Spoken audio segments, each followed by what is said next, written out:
You're listening to the Downshift podcast, where four mates from Melbourne take you trackside for all the action in Formula One, breaking down the races, the drama, and everything in between, all with a little banter and a lot of passion. If you love motorsport and cars, make sure to hit that subscribe button so you're always on the grid with us. And if you want to support the team, leave us a 5-star review. So let's get into another action-packed episode. It's lights out, drop the clutch, and let's get racing.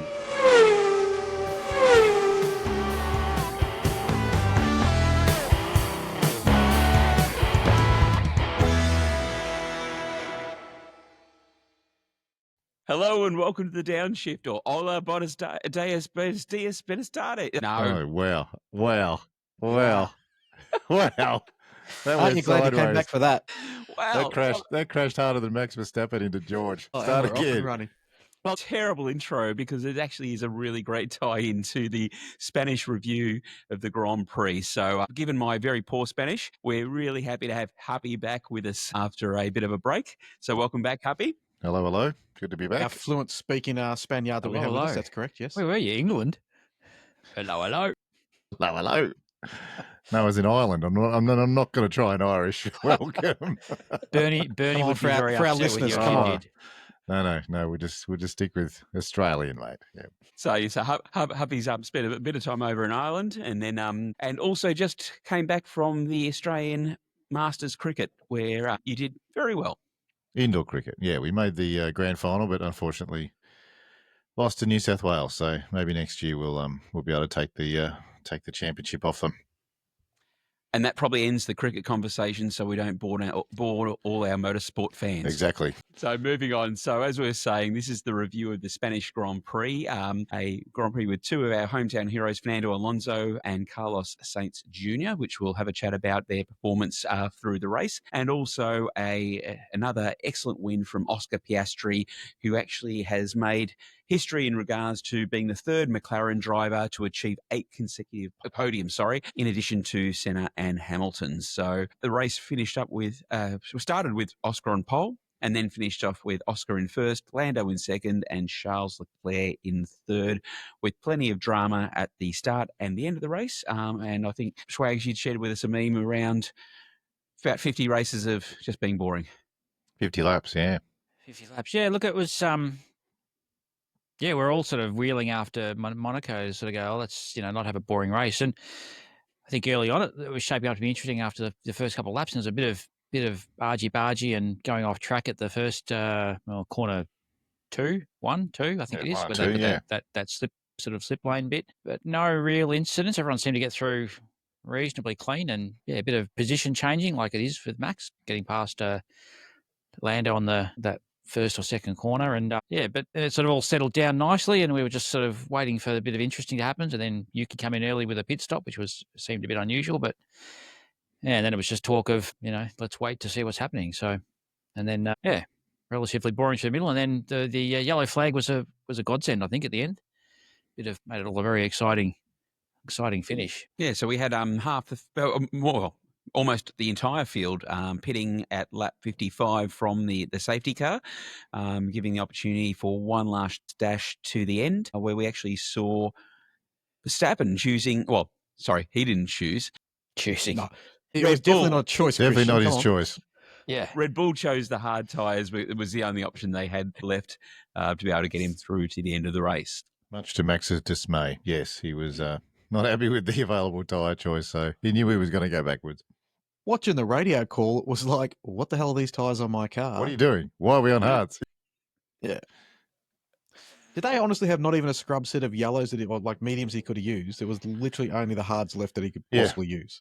The other tyres just weren't in good enough nick to use. They'd already done too many laps in practice sessions on them. Okay. Yep. So it wouldn't do 11 laps. And what I found really interesting at the start of the race is the number of drivers who did pit so early, especially Tsunoda on the mediums, coming in after only 8 laps and being able to. And then again, we've got 1, 2, 3, 4 stops for Tsunoda through that entire race.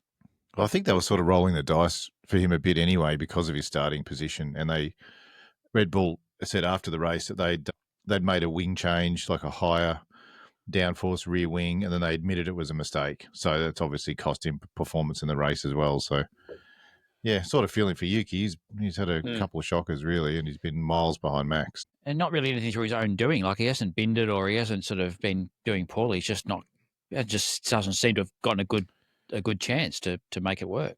Yeah, but he hasn't had strong pace either, really. Like, he's been a fair way behind Max. Like, he hasn't really been up in Q3 with Max, 2 out of 3 rounds or anything like that. He's been lagging behind a fair bit. So, is that just another case of Red Bull's second driver, their second car, undrivable unless you're Max Verstappen? I think it's difficult for him. He's still showing that. Still been no more press about that seat or that position. Everyone's been focused on McLaren and Max's brain explosion, this week and that sort of thing. But yeah, the untold story is I think Yuki hasn't. Well, I won't say hasn't been driving well, but he obviously hasn't been able to get the same pace out of that car that Max is getting. But do you think that the heat's off him at the minute because everyone's still following on with Liam Lawson's bingo onto how many different drivers he can hit through the grid? And maybe they're all trying to catch up and mark their bingo cards down from that. If Liam Lawson banging into other cars was a drinking game, they would have been calling the ambulance at half time. I would have been, Mate. I would have been blasted. He's obviously trying really hard to, get positions everyone. and earn his spot on the grid, but he's probably mate. pissing a few people off. Well, he's the new Lance Stroll in terms of being, a hazard on the track. Yeah, I don't think Lance was hitting the other cars, though. I think the insinuation is that Lance was so annoyed after being knocked out in qualifying, he hit something else in the pit garage and damaged his wrist, and that's why he couldn't drive. There was something about that, wasn't it? They recently he had an accident from his, what was he, biking or Yeah, no, he had a weekend mountain bike before or accident. something, or before the Broke season or his wrist. something. Back in 2023, he did have a bicycle accident just before the season started. So, and for those who actually want to have a look, you can go to Netflix Drive to Survive. It's season 7, episode 1, where it actually does talk about the wrist injury. So it was a training session. They were cycling.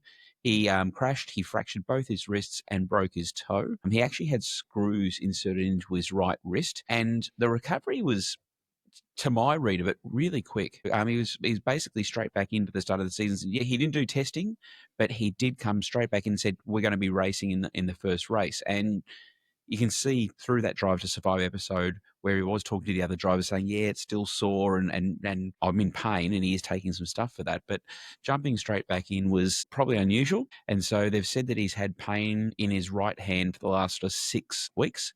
And so they're going to, they think it's due to the procedure that he had back then.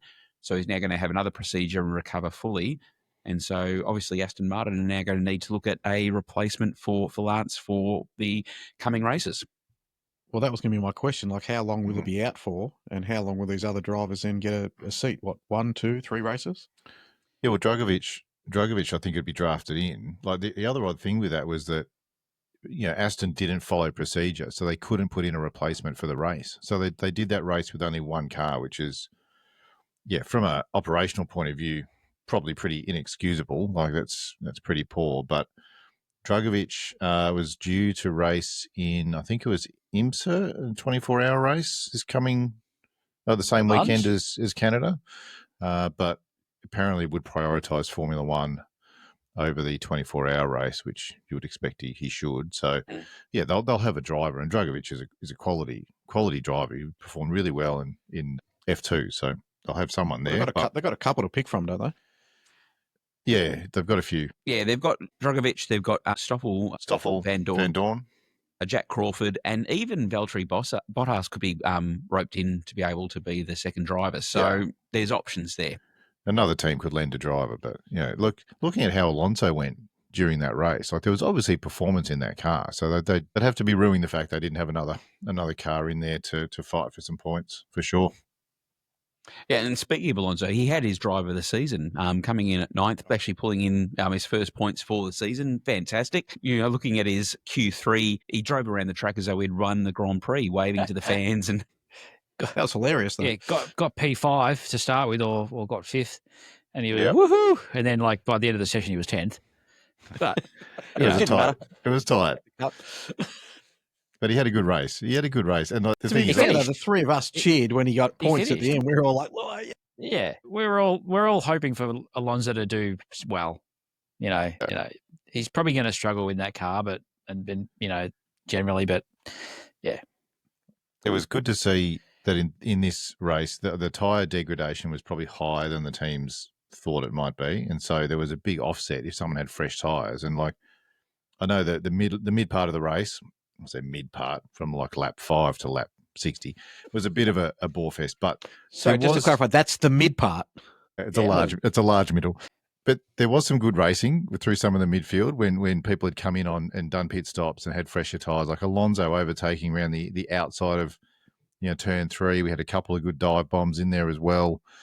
Pretty much all came off except for Liam Lawson's effort, of course. So that it was good to see the tyre offset creating some overtaking opportunities as well. And the Alonso of old, like overtaking around the outside of turn 3. I think he was the first one to do it during the race, and it was cool to see. Yes, and we saw that this was essentially it was a storm in a teacup, the flexi wing regulation change, where everyone was going, this is going to slow down McLaren, it's going to make such a massive difference. We saw all the teams coming out with the air rakes in FP1 to see how that was doing. It had absolutely no impact on it whatsoever. Well, no, that's not true. I think they've now got the gap down under a minute behind McLaren, haven't they? So it has brought the field back a little bit.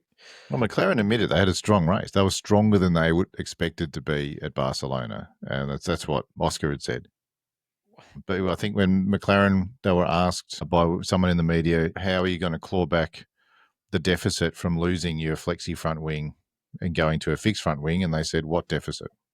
So they didn't think there was obviously going to be much of a difference, and it didn't look like it in the race. I think Oscar controlled the race really well. He pushed when he needed to push. He managed his tyres. Like that car had plenty of pace today. Well, it's like when Norris was chasing him down, and they said, "Oh, Norris is catching him," and then Piastri just drove off down the road again. They went, "Yeah, he was just toying with him. He had plenty up his sleeve, and then just took off to get his gap so he wouldn't be undercut." Yeah, well, I think Oscar had an exceptional weekend. Like obviously they found a good balance with the car, good setup. His FP3 lap was like way quicker than everyone else, and I think in Q3 when they'd done their first run, Lando was ahead by 1/10 of a second or half a tenth or something like that. So the pressure was on Oscar to deliver a good lap, and he absolutely nailed a lap and finished over 2/10 clear of the whole field, which was excellent. Well, he qualified. Yeah, it was the best qualifying margin in a while. I'm not sure exactly how long that was. It's been increasing on average over the last sort of 8 rounds. When you look at some previous races where Oscar and Lando have been like 0.001 or 0.006 seconds apart in some other races, like half a tenth maybe. Very close. It was now a bit bigger. Yeah. So question if we're giving kudos for drivers, we also have to touch on Mr. Hulkenberg. Hulkenberg, that's right. He delivered his fifth place for the Kick Sauber team. Who saw that coming? What a cracking drive! Well, perhaps not Max. The first part of the season, that thing's driven around like a green rubbish bin, but like it's like a shopping cart. They've obviously found something in that car for Barcelona. It was maybe the flexi wing fixed their problems and maybe tighten that up. They'd mucked it up. Maybe that was the magic solution they've been looking for. To do. Yeah, you're right. It made their car better. So yeah, great. No, that was an exceptional drive. Exceptional drives. And look, the one driver that the changes to the wing probably did have an impact on was Alex Albon. The poor guy smashing up a couple of wings and having to retire from the race. Just really unfortunate. I don't think he liked it. We just get rid of it altogether. I mean, it worked for Carlos, not Carlos. It worked for Leclerc, Charles Leclerc, in China. But I don't know. Alex couldn't make it work. No, 2 wings, so they parked the car. They weren't going to get any points at that stage. So, yeah. So inside the top 10 this week, we had 8 different teams represented inside the top 10. Yeah, that's a pretty fair spread. That's good across the field. Like it'd be fantastic if we had that every round. Like did you say 8? Considering 2 of them were McLarens. Yeah, and two Ferraris. Did Lewis in the top 10? He wasn't he? Maybe it's 7. So it might be 7. Sorry, yeah. But you look at that and go, that's a pretty good spread across the teams to have that many different teams up in the top block. That's just amazing to actually have that. Most times it's 2, like you get 3 or 4 teams and you're done. But to have 7 teams up there, that's a good spread.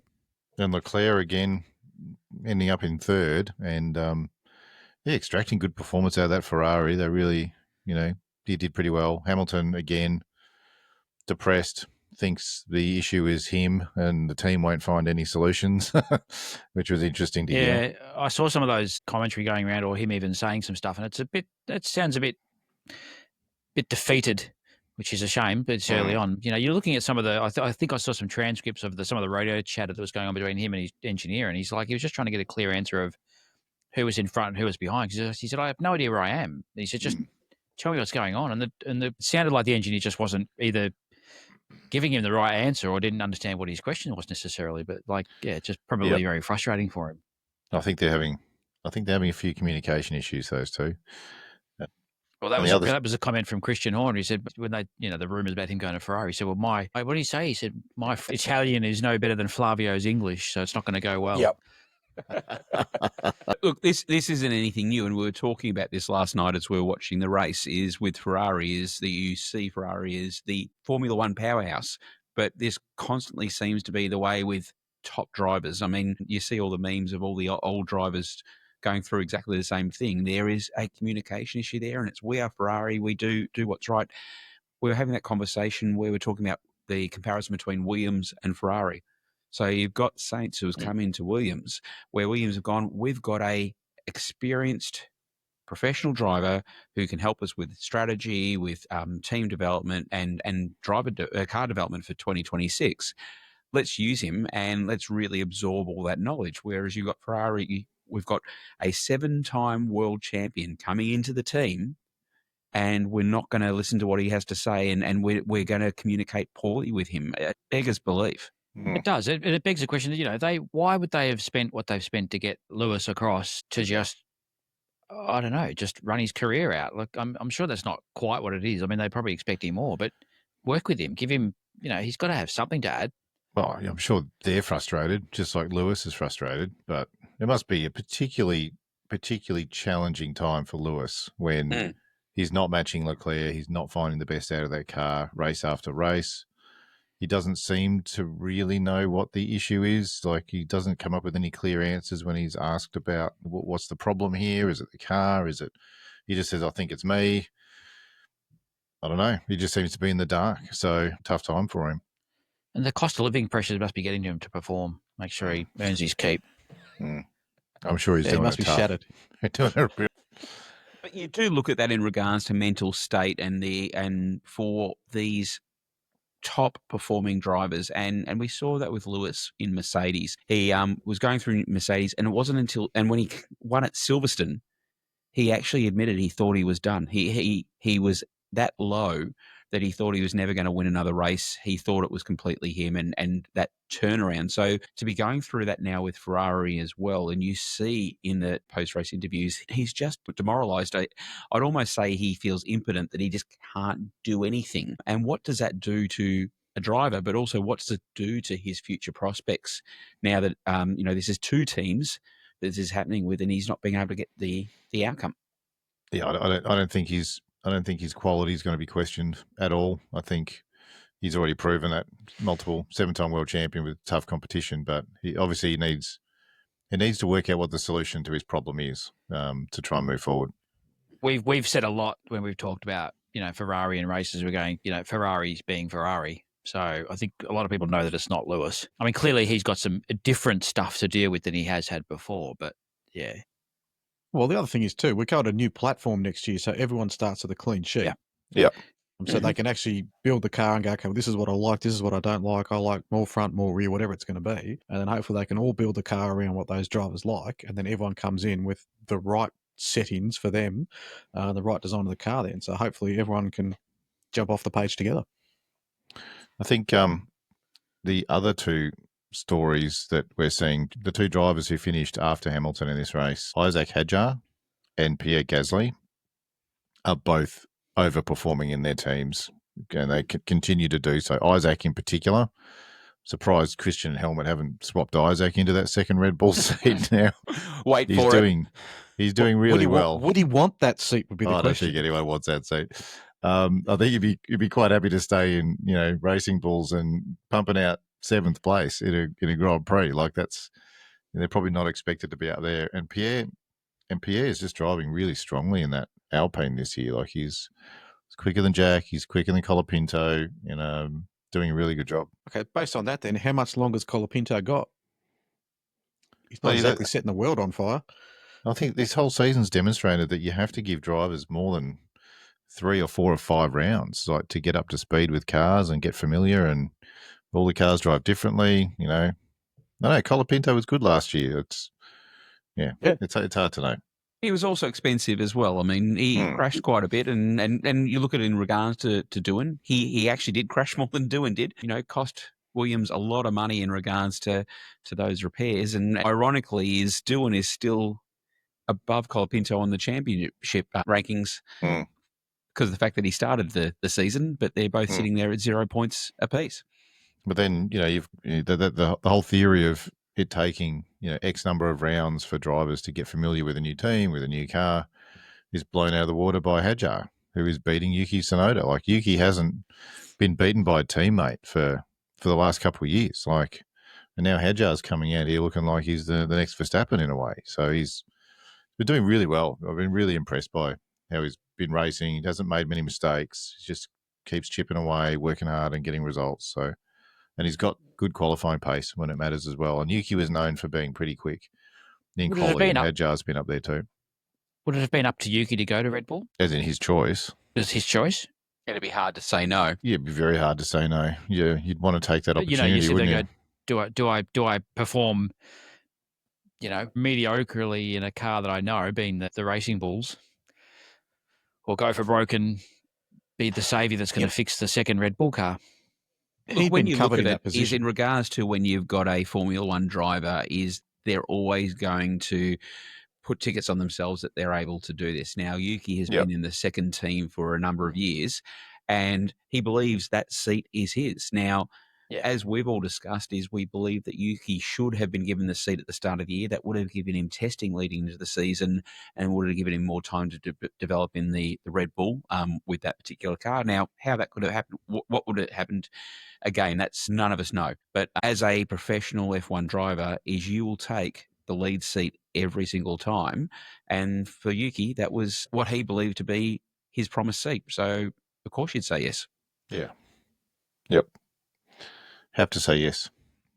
But to your point, Huppy, and this is where we've got to remember, and we've mentioned this time and time again, these guys are rookies. And as a rookie, this is your first season is where you do learn. It's where you do stuff up. It's where you do develop your racecraft and understanding of this formula. I mean, these are rocket ships, and to be able to learn how to handle these, we've seen that rookies will do well. They will also bitter. And every pundit you listen to are all in agreement is that you need to give them a season to cut their teeth and settle in, and then see how they go before you can go and pass judgment. Then we unfortunately had Antonelli with another engine failure. That's Mercedes' reliability not looking so crash hot this season. I think they've had a few failures now. Which begs the question, because, I mean, Mercedes is the PU provider for McLaren. So you've got the World Championship team running the Mercedes engines, so it's a bit of egg on their face for Mercedes. But yeah, we're seeing these failures for Mercedes, which doesn't bode well for the team. Could be engine maps, it could be some other issue, could be lack of coolant, oil pressure, could be shifting problems. Like, there could be a number of reasons that contribute to it. But it's a good point. The McLarens have been reliable. They've got their car sorted. Felt bad for Antonelli. He was doing okay, but the bonus was the last 5 or so laps were. So I was just going to say, so we've wrung all of the interesting story out of lap 5 to 55. Do we sort of move on to the G-Star? Let's get onto the juicy stuff. What they want. Come on. I mean, I don't know what you're talking about. Idea. No, I mean, we must have been watching. I was nearly going to go sit in the corner and watch the other TV, but we were all watching that, and then the yellow flag came out, and that was sort of interesting. But then watching Lawson too. That I was waiting for those back markers to come around. I mean, that was a yellow flag that went on forever. And I think even Lewis made comment. He goes, "Yeah, they love to run down these laps on the yellow flag, don't they?" Because it did seem like a particularly long time. They looked like they got the car off the track pretty quick. It was on the crane really quickly, and that didn't seem to take long. But if they have to unlap cars and let them catch up, and you're wondering because Lawson being in that second Red Bull, you go, is he is he really having a go here? Or what's he? Mm. You know, what's the deal there? Are they running down laps deliberately or? I mean, that was So, our debate, yeah. was, is Lawson that smart to be able to do that, to try and run it down to the end? I think we're all in agreement that no. No, that would have come from head up. It wasn't Lawson's decision. But it didn't matter because once the safety car came in, like Piastri slowed down to 20 k's anyway, and everyone bunched up after him, and then it was That was get to funny the too. corner and off we go. Yeah, because they really slowed down, which is that's what they do. I mean, And then we got to the interesting bit. well, the interesting bit was obviously Max Verstappen getting hard tyres because that's all they have. And that was the catalyst for everything. Everyone else pretty much, as you Everything mentioned, else, Christian, had softs. I mean, I was a bit nervous as an Oscar fan because he was comfortably in the lead. And once you get a safety car and you have a restart, you never know what's going to happen. Safety cars breed safety cars, as they say. But And Max is known for good overtakes on coming into that corner one, first turn again. Yeah, if I was Lando Norris, I'd have been very nervous at that stage if you didn't know he was on hards, perhaps. And retrospective, that's pretty easy. But But the hards are always going to be hard to heat up quickly. They weren't the best race tyre. No one had really chosen the hards to race on. It was the medium as the preferred tyre. So the softs would be fine to the end. Obviously, safety car pulled away. The first two McLarens got a reasonable jump. Was that like the first set of hards that came out for the whole day for anyone? I think because they tried them in free practice and no one liked them. It was the first only set of hards for the race, Right. So, Talk about, I mean, that's probably talks to a really poor, race. Oh, well, look, if they didn't have the tyres, they didn't have the tyres. But you did kind of wonder what kind of a race strategy that was by Red Bull to, I mean, the yellow flag you don't predict, but still, that was. Well, I think having those safety cars actually got the soft tyres through for the other teams because they sort of saved themselves 2 or 3 laps of hard racing. So then they had a little bit of tyres in reserve for those last 5 laps to push. Well, you were looking at that as we were discussing it at the time, is Verstappen got put onto a set of used softs at lap 47. And so it was always going to be it was always going to be a 4-stop for Verstappen anyway, because he wouldn't have made it to 66 on a used set of softs. 20 laps on a used set of softs would be very, very tough. Yep. Yeah. So, you're talking... Did they just totally muck up their tyre strategy for the weekend? Well, they obviously used up more mediums and softs than they probably should have because they didn't leave enough for the race. So I didn't go back and look at their original tyre selection for the weekend. We could compare to the other teams, but mostly the teams take pretty much the same sort of tyre selections into each round. Some might have an extra set of hards, some an extra set of mediums because they just know what their car's like on those sets. But you might have scrubbed another set on the qualifying session and burned through another set of softs or something like that. So they had 2 scrub sets instead of 1. So, I mean, Alonso didn't have a new set of tyres for the whole day. Yeah, but they've only done like 2 or 3 laps or 5 laps, maybe like a short sort of run on a set of tyres. They could throw them on. But if they've done like a 8-9 lap, long run on heavy fuel, you don't want to be putting those tyres on in the race because they're not going to last long enough. Especially not 20 laps. And Schwags, I actually think there's some sense to your point because, I mean, this is where Tsunoda came out on the medium at the start of the race. Fresh set of mediums, but only did 8 laps and then they swapped it over. So, it looked as though, were they trying something out to start off with, but then they've gone, oh, no, that's not working. Same with Verstappen is, I mean, if he had a fresh set of softs, fresh set of mediums, fresh sets of hards, you'd put him out on either the medium or the softs at the very start, potentially put the hards in the middle and then do the other tyres near the end to try and get some sort of performance to the tail end of the race. So, well, yeah, but hoping for a pit stop, aren't you? Because if it doesn't come, then you've got to.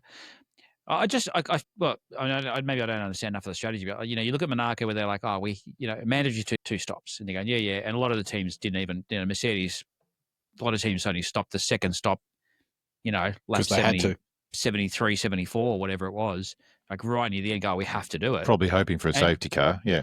And you're looking at this guy, and nearly everyone's done 3 stops in. Yeah. This team's different. Anyway, as much as I know we love talking tyres, we wanted to talk about the juicy stuff. So there's a bit to unpack, but we did see. So from the safety car, obviously all the cars went into the pits to get a tyre change. We had the safety car staying on the track for a while until the back markers were able to catch back up.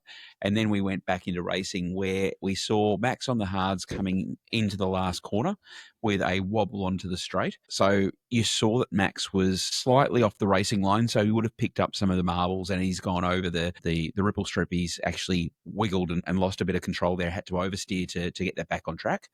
Coming down the straight, we had Leclerc getting ahead of Verstappen, and Leclerc openly admitted he tried to push Verstappen to the left as he was going down the straight, and there was a little bit of a touch there, but no harm, no foul.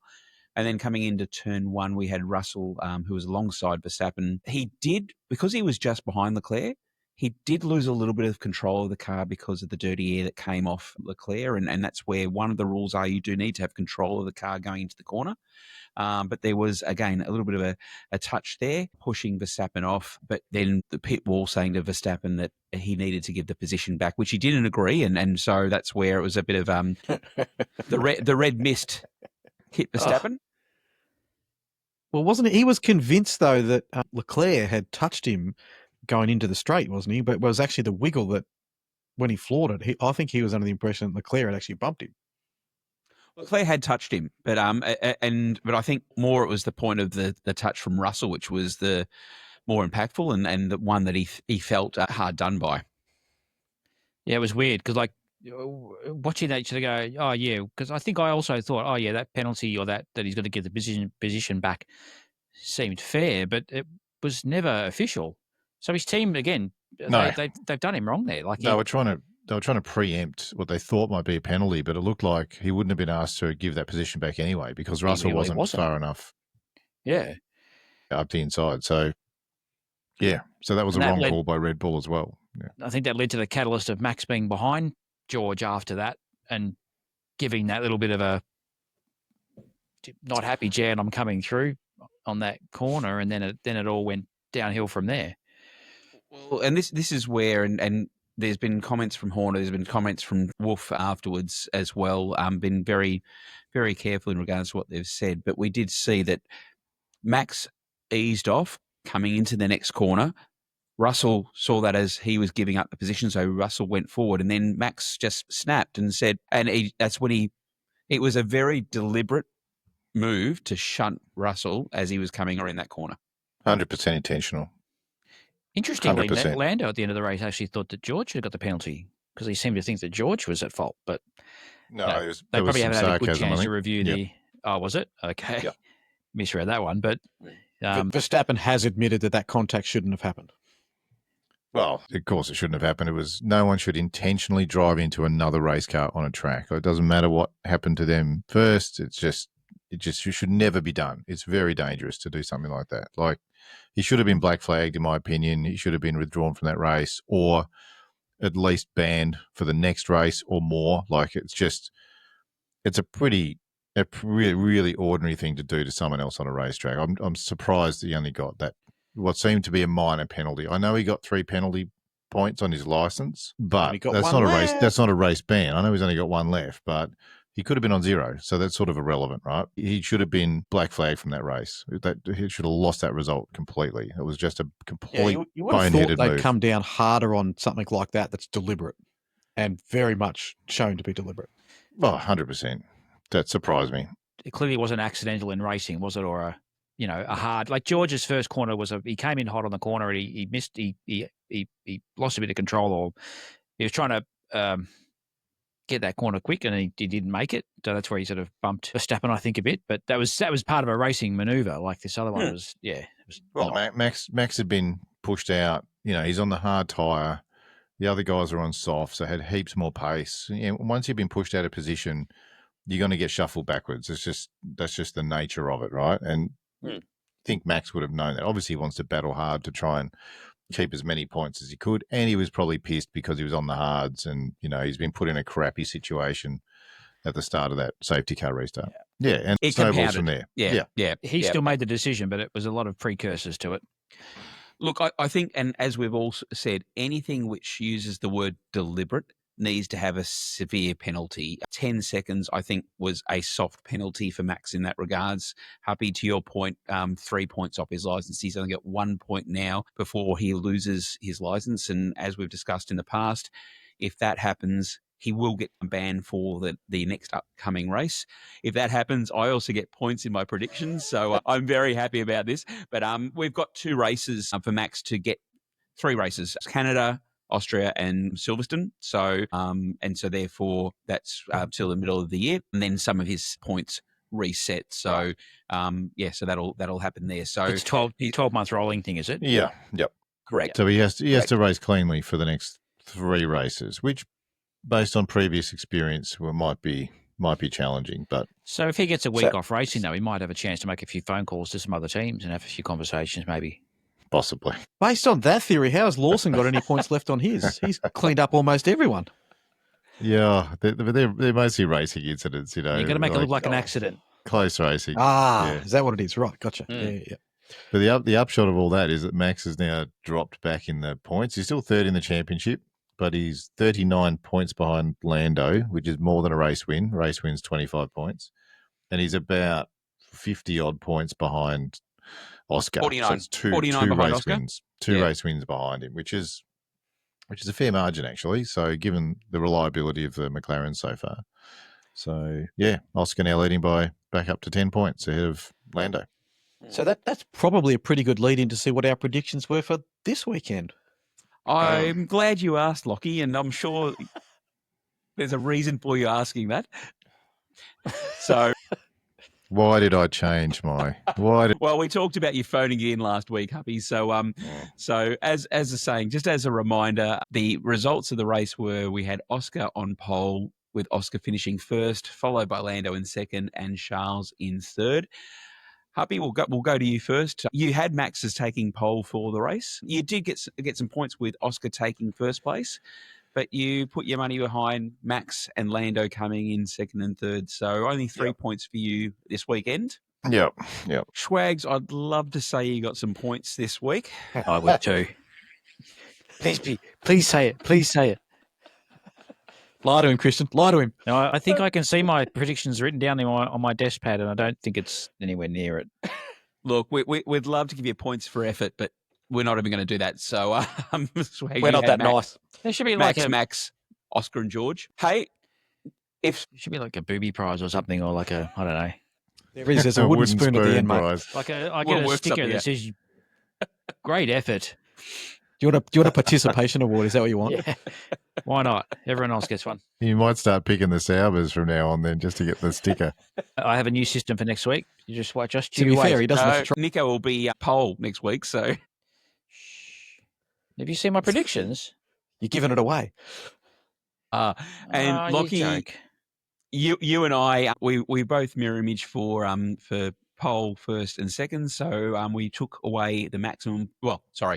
The most points out of the team, although we both got third wrong, with me taking Hail Mary with Carlos Sainz. I was going to say, Hail Mary, mate. Jeez. Oh, look. Happy, had you listened to the last pod, you would have seen that the guys were very excited that they thought that I was actually going to pick Fernando Alonso. In fact, I probably should have, because he was the better of the two for the weekend. No. Well, to be fair, it would have got you the same amount of points. I was too busy. I was too busy drinking whiskey in Ireland. It sounds like you were drinking a bit of whiskey back home as well if you picked Carlos Sainz. But... Oh no! I needed to make it a little bit different, and then Lockie, you went for Max as well, and of course, that didn't transpire. So up to about lap 50, I was doing all right. You were doing After well. That it all fell away very quickly. Yep. So where that leaves us for the downshift championship, Huppy, you are marginally in front with 26 points. That's so disappointing. Lockie ready to do a dive bomb with 20. Well, Liam Lawson's coming. Here we go. He'll do a Verstappen. Followed by myself at 22, and Schwags. They call me Stroll. 9 points. 9 points. 9 points. I honestly thought you were going to hit double figures this week, Dan, so I was disappointed. There's still a long way to go. There's a long way to go. There's a very long way to go. It'll feel longer for Dan, but it's a long way to go. At least he'll know what Fernando and Liam feel like. Does he want to? Well, we only have 3 rounds until the summer break, so let's just see how we're all situated after Silverstone. Oh no, I won't laugh too loud. Not yet. Yes, I am. After Silverstone, I'll start laughing hard, though. So with that, to Huppy's point, we've got Oscar Piastri, who's leading the championship with 186 points. Lando now 10 points behind him. Max, which is 39 behind Lando and 49 behind Oscar. And then, as we see, the rest of the field falling away there. What I found really interesting from this weekend as well is just the change in the Constructors Championship. So McLaren has a massive lead, 362 points. Unassailable. Yep. I think someone was joking. No. I think someone was joking with me the other day when I was saying that if they keep this performance up, they'll actually have a world record of over 900 points. Yeah, that sounds like something Nathan would have said. Oh, I didn't say it, but I'd be happy to repeat it. Yeah, they're on track for a pretty big record here. But what was really interesting for me was before this weekend, the order was McLaren, Mercedes, Red Bull, and Ferrari. After this weekend, it's McLaren, Ferrari, Mercedes and Red Bull. So we've seen Ferrari and Red Bull swap positions. So a very interesting outcome following the weekend. For a team that we're saying is having a lot of issues and aren't really getting a lot of success, so they're still second. They're consistent. Well, a long way second, but still. They're both cars are finishing. They're both driving hard. You know, Leclerc's doing well, and Hamilton may not be doing so well, but they're up there in the points. So, yeah, doing a good job. Absolutely. So with all that, given that it is a non-race weekend, we're not going to bore our listeners with us trying to fill some content for Thursday. So there won't be an episode this Thursday, but we will be back on Tuesday of next week as we'll do a lead up to the Le Mans 24-hour, which is also on the same weekend as the Canadian Grand Prix as well. So until then, this has been the Downshift. Adios, and we'll see you on the next lap. Please.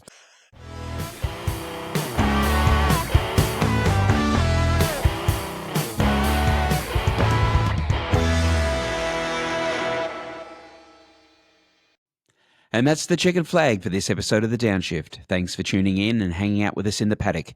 If you enjoyed the ride, don't forget to hit the like button and subscribe so you never miss a lap. And hey, if we've earned it, drop us a 5-star review. It really helps us climb the grid and reach more motorsport fans. Tune in next time as we keep pushing flat out to bring you fresh, current, and entertaining content. Until next time, keep it fast, keep it fun, and we'll catch you on the next lap.